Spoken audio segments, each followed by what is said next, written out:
Hai sahabat kompeten, bertemu lagi dengan saya Susiana Hendro di channel LSK Spa. Pada hari ini kita akan membahas mengenai rubrik penilaian dan form scoring dari uji kompetensi terapi spa jenjang 4 KKNI. Apa sih yang disebut dengan rubrik penilaian dan form penilaian dalam suatu uji kompetensi?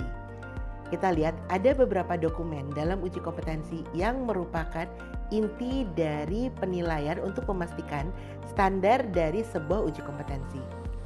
Uji kompetensi yang digunakan pertama adalah standar kelulusan. Standar kelulusan ini yang menjadi pegangan, yang menjadi standar bagi seseorang dinyatakan apakah dia kompeten atau tidak kompeten. Dari standar kelulusan, form ini diturunkan menjadi yang namanya rubrik penilaian. Rubrik penilaian ujian praktek kemudian akan diturunkan lagi kepada form penilaian ujian praktek. Untuk memastikan jalannya ujian praktek, form penilaian ujian praktek ini akan diturunkan menjadi kisi-kisi dari uji praktek. Ada 6 unit kompetensi di dalam uji kompetensi terapi spa jenjang 4. 1. Yang paling pertama adalah melakukan analisa lanjutan kondisi pelanggan untuk perawatan spa, melakukan perawatan badan dengan Vichy shower, melakukan pijat badan internasional olah gerak, melakukan perawatan badan dengan sauna, melakukan perawatan tangan, kaki, dan kuku lanjutan dengan masker khusus, dan mengaplikasikan minyak atsiri atau aromaterapi untuk perawatan spa. Kalau kita lihat dalam rubrik penilaian, komponen apa saja sih yang dinilai? Kita lihat ada beberapa komponen, di antaranya adalah analisa kondisi pelanggan, persiapan alat, bahan, area kerja, dan keselamatan kerja, kemudian juga ketepatan pada saat melakukan prosedur dan urutan kerja. Kemudian bagaimana seseorang peserta uji itu menguasai teknik perawatan. Kemudian juga ada sikap dan etika yang dinilai, yaitu sikap profesional dan etika kerja. Kemudian konsultasi dan pemeriksaan pelanggan, serta hasil akhir layanan dan evaluasi klien. Dalam melakukan penilaian, skor penilaian menggunakan rentang 0 sampai 2 dengan interpretasi 2 itu baik, 1 cukup, dan 0 kurang. Setiap komponen penilaian memiliki bobot nilai yang berbeda sesuai dengan tingkat pentingnya kompetensi. Nilai akhir diperoleh dengan rumus skor yang diperoleh dibagi skor maksimal total dikali 100%. Sebagai contoh, kita memiliki rubrik penilaian spa jenjang 4/1. Kita lihat dari unit kompetensi melakukan pijat internasional olah gerak. Pada elemen kompetensi melaksanakan pijat badan, di 5.2.2 dikatakan bahwa pijat dilakukan sesuai dengan prosedur. Nah, kita lihat komponen penilaiannya adalah pijatan dimulai dengan pemanasan sesuai dengan standar perawatan. Kalau kita lihat di rubrik, yang diisi adalah 2 dan 0. Artinya, apabila peserta uji melakukan pemanasan pada saat perawatan pijat, kita bisa memberikan skor 2. Sementara apabila tidak melakukan pemanasan, skor pada penilaian tersebut adalah 0. Atau sebagai contoh yang lain, kita bisa lihat di 5.2.3 di mana teknik modifikasi gerakan dipilih sesuai dengan tipe otot dan persendian bagian tubuh yang akan dipijat. Komponennya adalah teknik dan modifikasi gerakan pijat olah gerak dipilih sesuai dengan standar perawatan. Nah, pada saat kita melakukan uji kompetensi, kita lihat apabila mereka melakukan gerakan yang sesuai dengan otot atau sendi yang dikerjakan pada saat itu, maka nilainya adalah 2. Tapi apabila dia melakukan gerakan yang salah, yang tidak sesuai dengan otot ataupun sendi pada area yang dilakukan, berarti nilainya 0. Contoh yang lain kita bisa lihat pada 5.2.5 mengenai penerapan body mekanik dilakukan sesuai dengan prosedur. Kita lihat komponennya adalah Body mekanik diterapkan dengan memperhatikan jenis gerakan yang diterapkan pada area tubuh yang akan dipijat. Nah, di sini kita lihat pada rubrik penilaian ada 3 skor yang diisi. Dia akan mendapatkan skor 2 apabila dia menerapkan body mekanik dengan memperhatikan jenis gerakan pada area tubuh yang akan dipijat. Tapi apabila dia melakukan body mekanik tapi tidak semuanya sesuai dengan jenis gerakan pada area yang akan dipijat, maka skor yang akan diberikan oleh penguji adalah 1.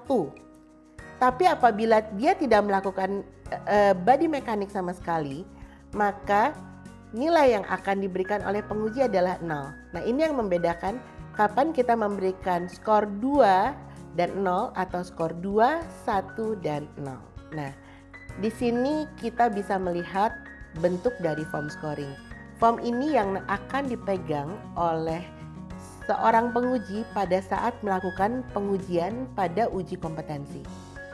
Di sini sebagai contoh, elemen kompetensi yang kita lihat di sini sebagai contoh adalah melaksanakan pijat badan internasional olah gerak. Yang pertama adalah pelanggan disiapkan dengan posisi anatomis yang rileks dan nyaman sesuai dengan prosedur perawatan. Kita lihat skornya yang di pinggir adalah 2 atau 0. Nah, jadi seperti tadi ya, kita kan sudah lihat di rubrik penilaian ya. Apabila kita lihat bahwa pelanggan tidak disiapkan atau diposisikan dalam posisi anatomi yang baik, maka skor di paling kanan yang harus diisi oleh penguji adalah angka 0. Ya. Kemudian seperti yang tadi kita sempat bahas di rubrik penilaian adalah pijatan dimulai dengan pemanasan sesuai dengan standar perawatan. Berarti nanti tinggal diisi di bagian paling kanan oleh penguji angkanya 2 atau 0 ya. Jadi tidak ada angka 1 di sini. Tapi kalau kita lihat pada bagian H, body mekanik diterapkan dengan memperhatikan jenis otot dan sendi. Nah, kalau kita lihat skor yang di situ ada petunjuknya adalah 2, 1, atau 0. Sehingga kita bisa mengisi angka 1 di situ. Jadi kalau dia melakukan dengan baik, dia mengisi angka 2, dia melakukan body mekanik tapi tidak dengan baik atau tidak dengan body mekanik secara keseluruhan yang baik, kita bisa memberi angka 1.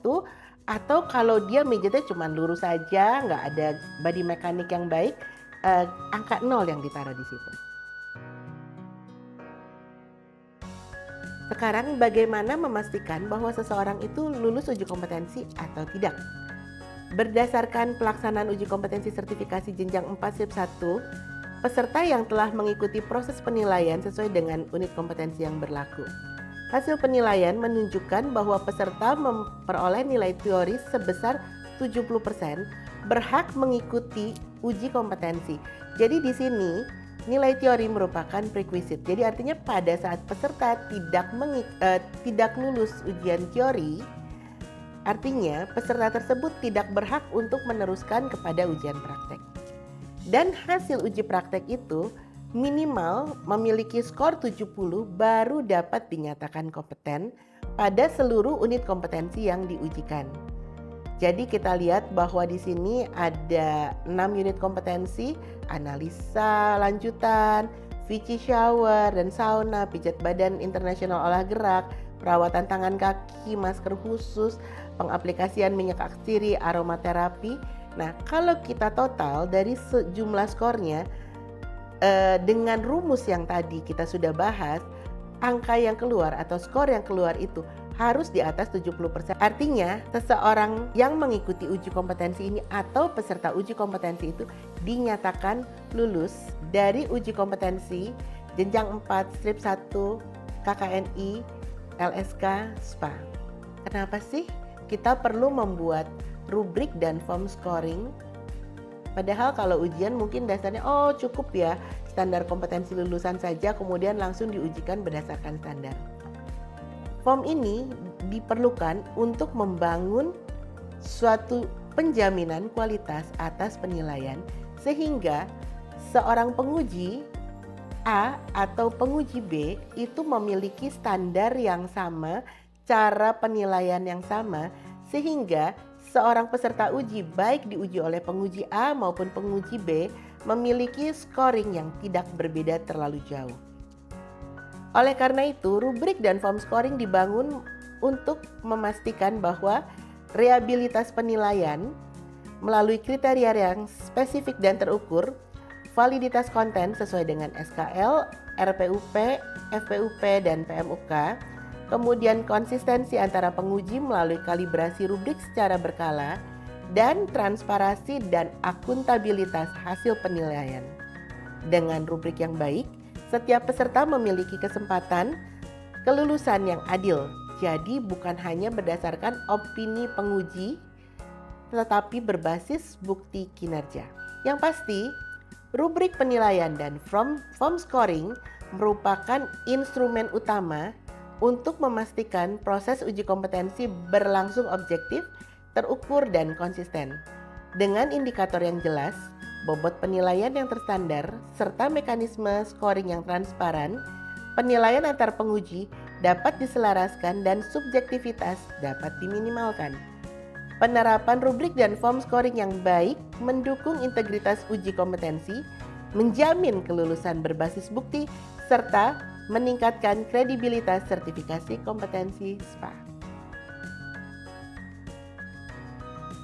Sekian dulu pembahasan kita mengenai rubrik penilaian dan form scoring. Sampai jumpa kembali, sahabat kompeten.